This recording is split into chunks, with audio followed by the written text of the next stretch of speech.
మామూలుగా ఆయుర్వేదంలో వాత, పిత్త, కఫ దోషాలని ఎస్ చెప్తుంటారు. ఎస్ ఎస్ సో, ఈ వాత, పిత్త, కఫాల్లో ఏది గుండె నొప్పికి గాని, హార్ట్ అటాక్ గాని కారణం అవుతది? ఎస్ ఏది ఎక్కువుంటే? అయితే మీరు అన్నారు పిత్త సమస్య, రక్తపిత్తం అంటే రక్తంలో వేడి పెరిగిది వచ్చేది. ఆ!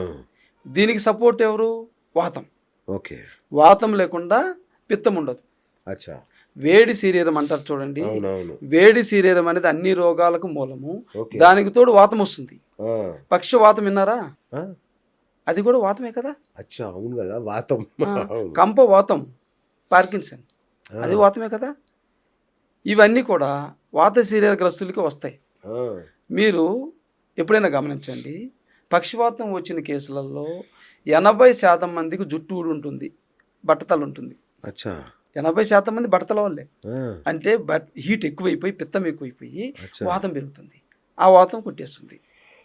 ఇంతకుముందు చెప్పినట్టుగా శరీరంలో రక్తం ఎక్కడైతే బూడు కట్టిపోతుందో, ఆ! క్లాట్లు ఏర్పడతాయో, అది బ్రెయిన్‌లో ఏర్పడినప్పుడు పక్షవాతం అవుతుంది.